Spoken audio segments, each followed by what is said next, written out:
Isang mapagpalang hapon sa ating lahat. Ngayong araw na to ay meron tayong isang activity na gagawin.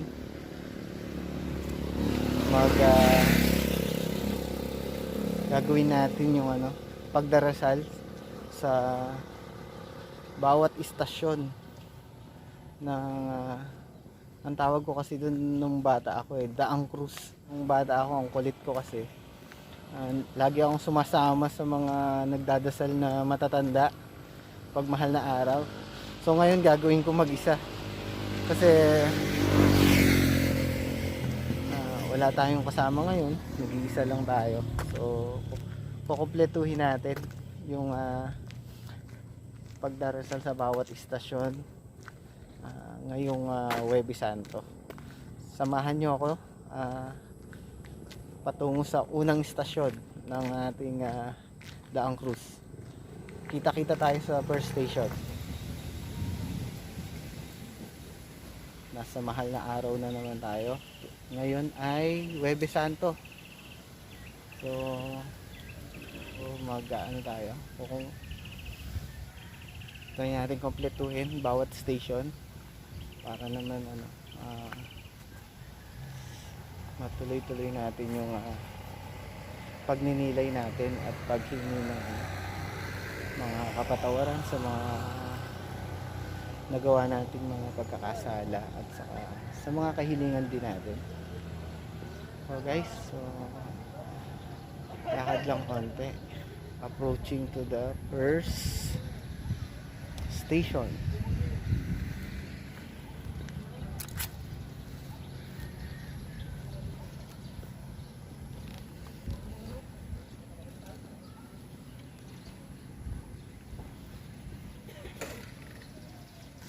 Tungo tayo dito sa unang station. Okay. So yan, ito yung una naming station.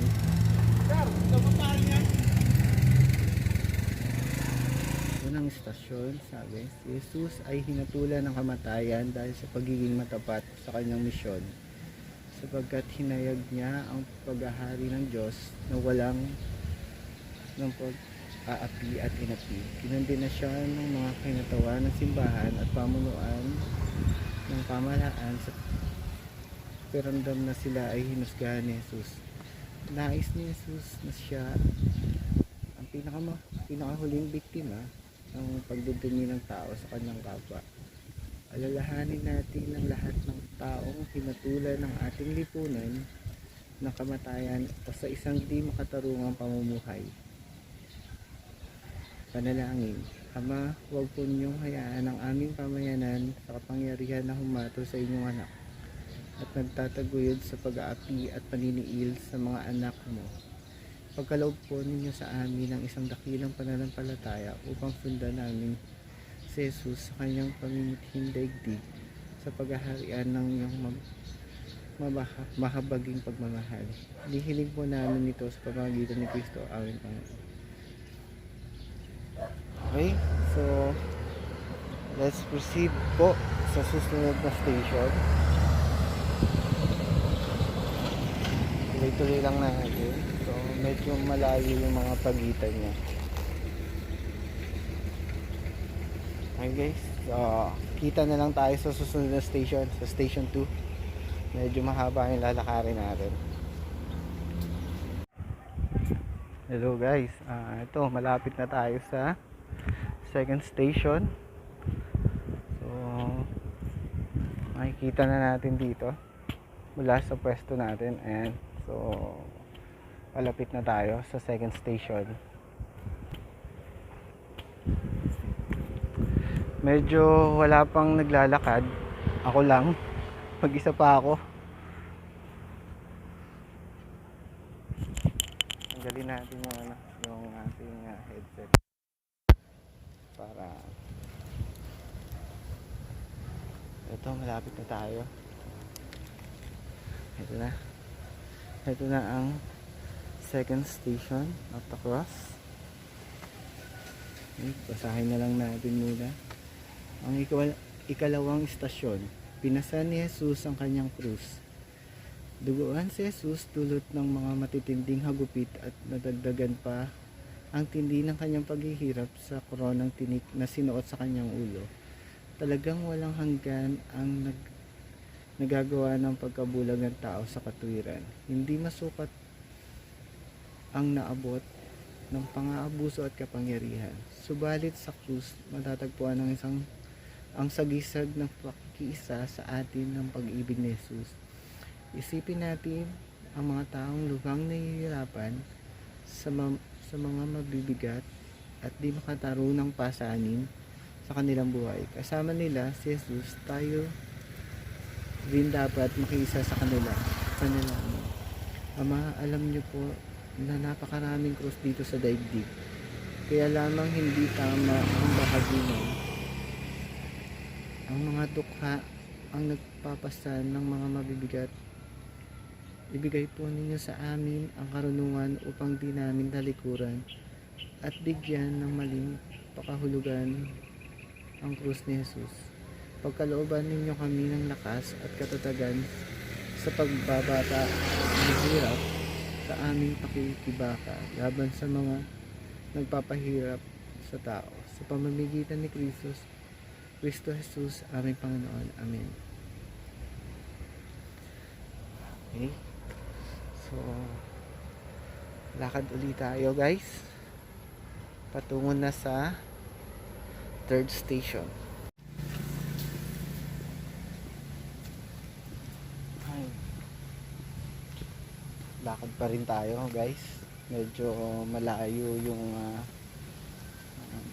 pagitan ng second station sa third station. Hindi pa natin siya nakikita. Hindi pa natin siya natatanaw. So samahan nyo lang akong tahakin yung daan patungo sa third station. Guys, nandito na tayo sa third station. So magdasal muna lang. Ang ikatlong stasyon, nabuhal si Jesus sa unang pagkakataon.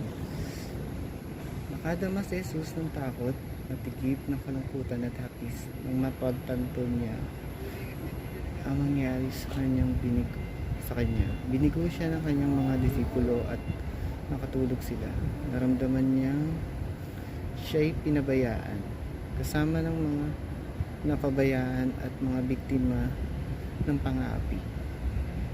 Alalahanin natin ang lahat ng mga taong napabayaan, kinalimutan, nag-iisa at walang magawa dahil wala silang matagpo ang pagkakaisa o tulong kung saan. Hinihiling sa atin ni Jesus ngayon na manindigan para sa mga nahihirapan. Manalangin tayo. Nilikha mo kaming magkakapatid, subalit ang lungkot, pagpapabaya at kawalan ng pagkakaisa ang naghatid sa amin sa kamatayan. Dahil sa inyong anak na naranasan ang hapis dulot ng pagtatakwil sa kanya, hiniling namin na puspusin mo ng pag-ibig ang aming mga puso sa pamamagitan ni Jesucristo, aming Panginoon. Amen.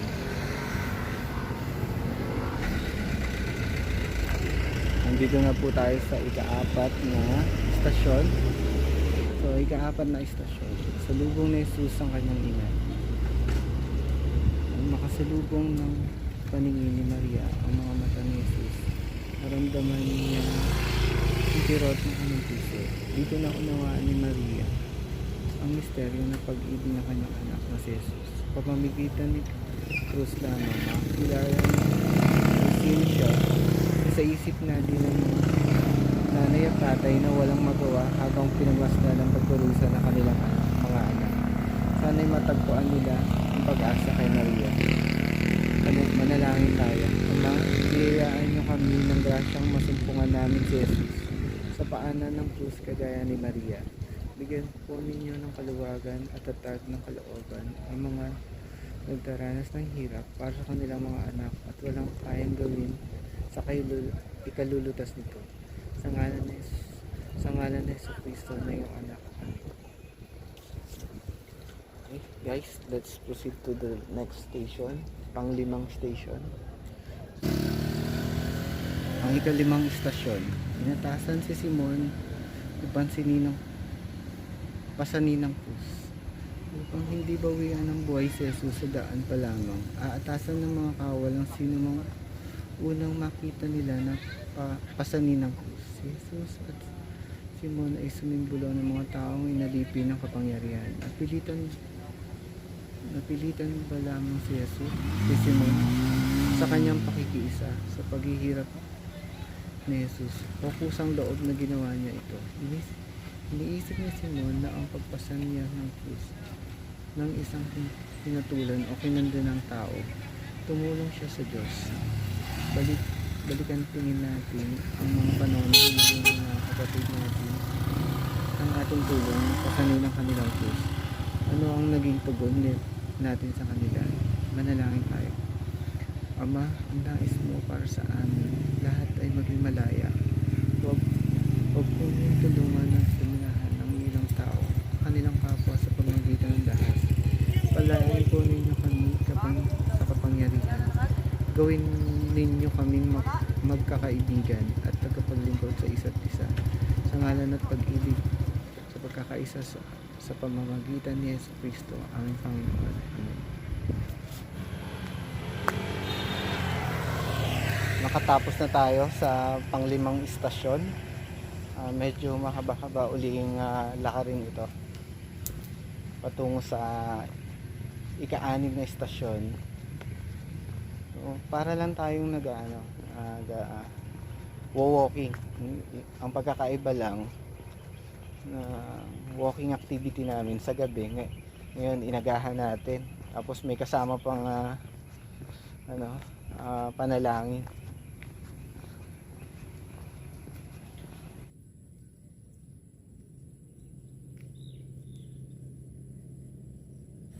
Ang ika-anim na istasyon, pinunasan ni Veronica ang mukha ni Jesus. Ang pagpahayag ng isang dugo ang mukha ng Diyos at isang matapang na babae siyang gumawa nito. Ang naiwang larawan ay siyang pinakamabisang daan upang makita ang mukha ng Diyos dito sa mundo. Sa mga katarungan, atin makikita ang pinakamagandang larawan ng poong may kapal. Kaya ba natin, katulad ni Veronica, na salungatin ang lahat ng hadlang at mga baluktot na paniniwala upang pahirapan ang mga dugo ang mga ng mga nagbabata ng hirap? Manalangin tayo.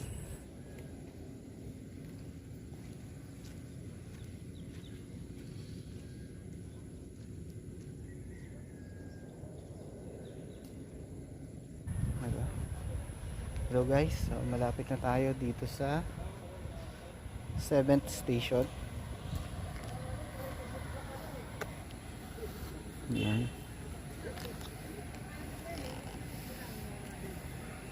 So ang ikapitong istasyon, nabuhal si Jesus sa ikalawang pagkakataon.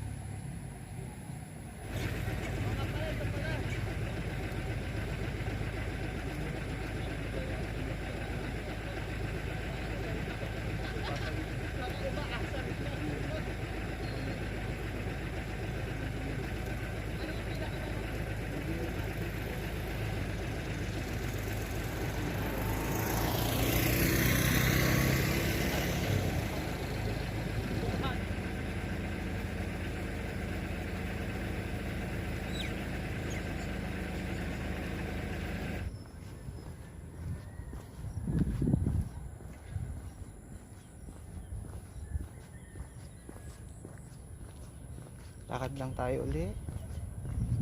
Pabalik na tayo. Parang nag-U-turn lang to tayo patungo sa 8th station. Medyo malayo pa. Ang maganda dito, malamig, mahangin siya. So sakto lang yung oras na nung nagsimula tayo. Hindi pa mainit, hindi masyado mainit, at hindi pa rin gaanong madilim. So malapit na tayo sa 8th station.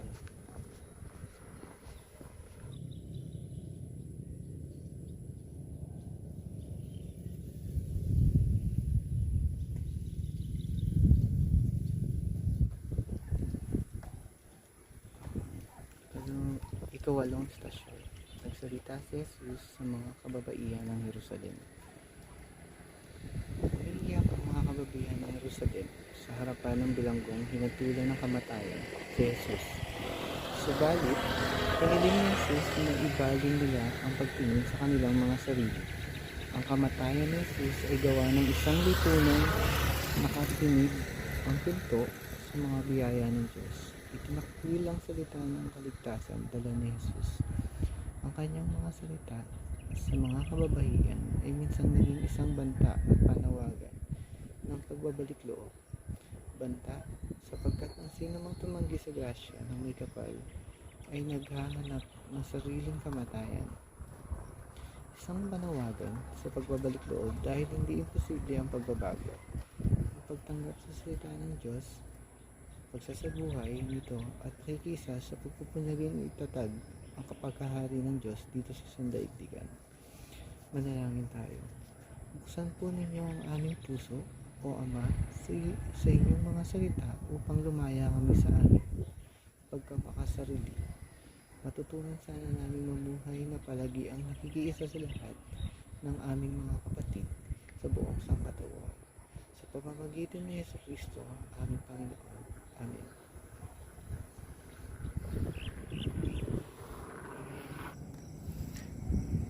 Ang ikasyam na estasyon. Sa ikatlong pagkakataon, nabuwal muli si Jesus. Nahalo ang dugo ni Jesus sa lupang napakaraming dugong inihain ng mga walang sala mula noon hanggang sa kasalukuyan. Mahalaga sa Diyos ang dugong inihain ng mga walang sala. Ito ang dugo na nalikha ng sala ng tao sa marubdob niyang pagnanasa na maging Diyos. Alipin ng pagkamakasarili at mga matay tao sa sariling kapatid. Huwag tayong palinlang mapapahala sa itong dugo. Kaya isang anghel ang dumating upang talingain si Jesus. Itong mga duguan ay bubuhayin muli. Ang lupang dinilig ng dugo ay mamumukadkad uli ng isang bagong buhay. Ang bawat nilalang na nag-alay ng dugo ay pagkakalooban ng anghel at siya'y bubuhayin muli. Manalangin tayo. Sumisigaw, O Ama, ang dugong dumaloy mula kay Jesus at sa marami naming mga kapatid. Isinasamo namin na rinaway walang sino man ang magpapadanak ng dugo sa kanyang kapatid. At huwag mong hayaang sino man ang papatay sa mamamayan sa matinding kahirapan. Sa ngalan ni Kristo, aming Panginoon. Amen. Nakatapos na tayo sa pang-siyam na estasyon. Patungo na tayo sa pang-sampu. 4 na lang na station at matatapos na natin ang Station of the Cross natin.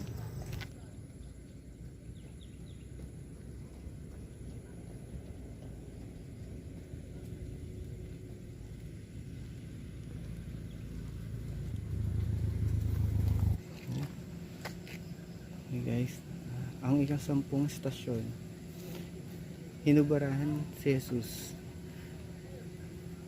Pag hinubaran mo ng damit ang isang tao sa harap ng publiko, katambas nito ang pagyurak sa kanyang pagkatao at pag-alis ng kanyang dangal bilang tao. At ito ang ginawa nila kay Jesus. Patuloy pa rin itong ginagawa sa mga taong pinagkakaitan ng lahat na nararapat sa kanila. Ang pag-asa ay hindi nakasalalay sa mga sakim at kurakot, kundi kay Jesus na pinagkaitan din ng lahat. Buong ang pagtitiwala ni Jesus sa kanyang Ama. Nasa kanyang panig ang Diyos, kaya dapat magtiwala kay Jesus at sa mga pinagkailangan yung walang mawawala sa kanila at may karapatang umaasa sa Panginoon. Mula sa kanila, itatatag ng Diyos ang isang bagong sambayanan. Manalangin tayo. Nakikita namin sa inyong anak na pinagkaitan ang mahihirap ang mga dukha dito sa daigdig. Sa mga taong walang pagbabago, Loobin po ninyong sila'y magkaroon ng pusong mapagbahagi, mapagmahal na hindi nakatali sa mga material na bagay. Turuan ninyo kami magbahagi ng ngalan ng pagkakaisa mula sa aming makakaya o ari-arian. Sa pamamagitan ni Jesucristo aming Panginoon. Amen.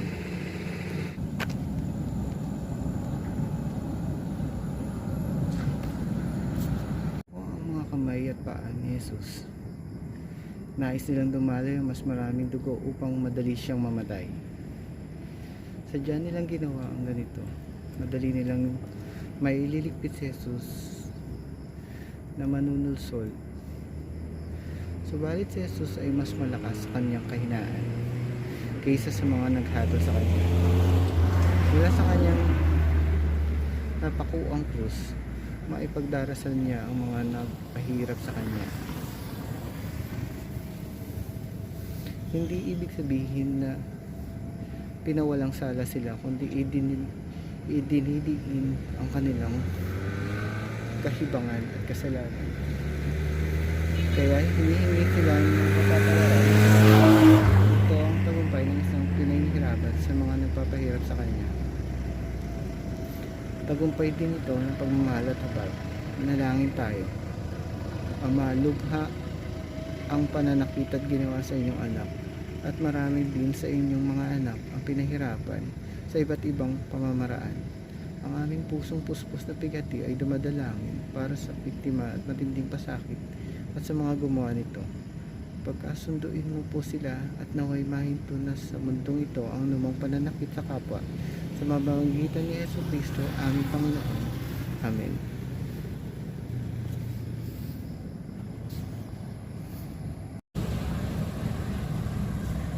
Medyo madilim na guys. Ayan, kung nakikita nyo yung dinadaanan natin. So malapit na rin naman tayo matapos. Nasa pang 12 na tayo. So hanggang 14 lang naman ito. So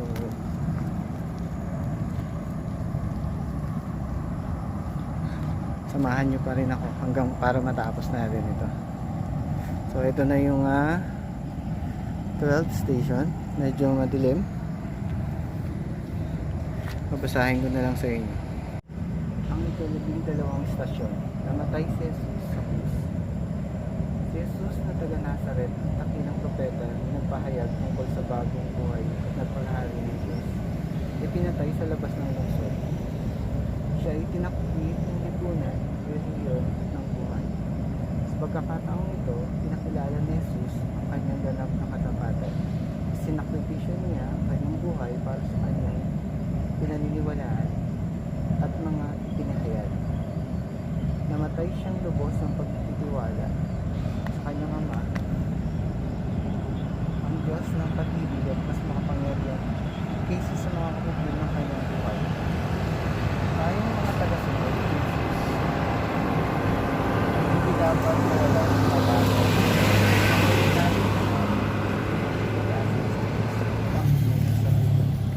Sa isang bagong buhay. Manalangin. Naniniwala po kami, O Ama, na si Jesus na pinako sa krus ay isang anak na tagapagligtas. Sa pamamagitan niya, alam namin na inyong lakas ay ang pag-ibig na nagtitiis kasama ang nagdurusa. Kasama ni Jesus, nais namin makipagtunggal laban sa dalamhati na siyang dahilan ng pagdurusa sa pamamagitan ni Jesucristo, aming Panginoon. Amen. Ang ika-13 istasyon. Si Jesus ay binaba mula sa krus. Tinanggap ng ina ni Jesus sa kanyang mga bisig ang walang humpay ng katawan ng kanyang anak. Inilagak niya ang buong pagtitiwala sa Diyos na mula sa patay na laman, ang may kapal ay nililikha muli ng bagong buhay. Si Maria ay magsisilbing uli ng isang bagong buhay sa hirap at pag-asa. Ang sambayanan ni Kristo, kagaya ni Maria, kailangan tanggapin ang lahat ng tao, lalo na yung mga nagdurusa dahil sa isang dakilang adhikain. Inaanyayahan nila itong sambayanan sa isang bagong buhay. Ang kanilang pagtitiis kapag nagsasabuhay ng pagkakaisa at pananampalataya ay nagiging daan tungo sa isang bagong sambayanan ng Diyos. Manalangin tayo. Binigyan ninyo, O Ama, ang simbahan ng bagong halimbawa o modelo sa katauhan ni Maria.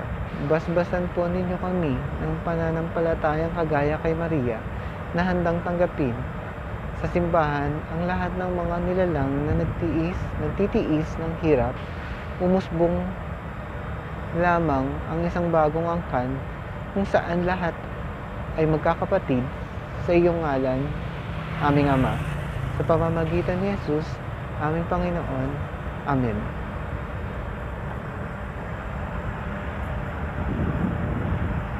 And guys, last station na lang tayo.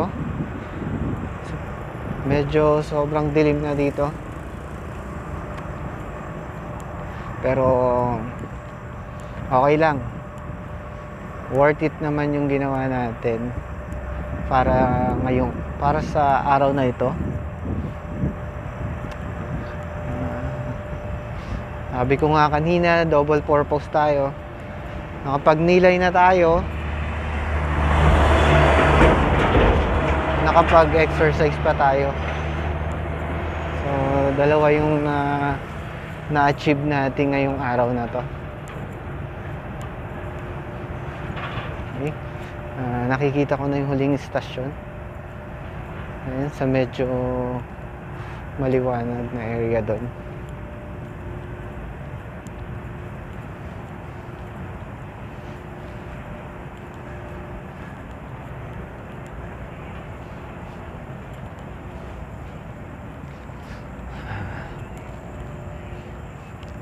Sana guys, kayo rin ngayong Holy Week magbigay tayo ng konting oras na alalahanin yung mga naging paghihirap ng ating Panginoon para tubusin yung ating mga kasalanan. Magkakaiba man tayo ng relihiyon, isa lang din naman yung ating faith kay God. Dapat tayo ay magka-isa sa pananampalataya. Patuloy tayong manalig, lalo na ngayon na may pandemya. Sana makabangon na tayo, pati ang ating bayang Pilipinas, para maging masaya tayo lahat. At makabalik na tayo sa ating mga dating gawain para sa ating mga pamilya. Andito na tayo sa huling istasyon, ang ika-14 na istasyon. Inilibing si Jesus. Ang libingan, ang pinakasukdulang kalungkutan. Ang patay ay ganap na nag-isa. Ang paniniwala ng mga pumatay kay Jesus na kapag inilibing na nila ang katawan nito, mabubura sa isipan ng madla ang alaala ni Jesus. Subalit ang libingan ni Jesus na nasa halamanan ay dambana ng buhay, na siyang naging bukal ng bagong buhay ni Jesus. Si Jesus ang magiging binhi na kapag ibinaon sa lupa, tutubo ito at mamumukadkad. Ang buhay niya ay nasa kamay ng Diyos. Ganoon din ang lakat ng mga nangawalan ng buhay at mga pinatay. Hindi pababayaan ng Ama ang kanyang mga anak. Manalangin tayo. Ama, ginawa mong pagdaraanan tungo sa bagong buhay ang libingan ni Jesus. Hayaan ninyong tanggapin ng lupa ng mapayapa ang mga yumao. Harinaway magbunga ito ng pag-asa at buhay para sa iyong ang katauhan. Sa pamamagitan ni Jesucristo, aming Panginoon. Amen.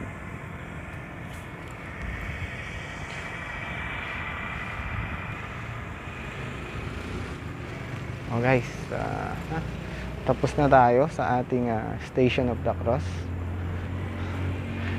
Pabalik na tayo sa ating area.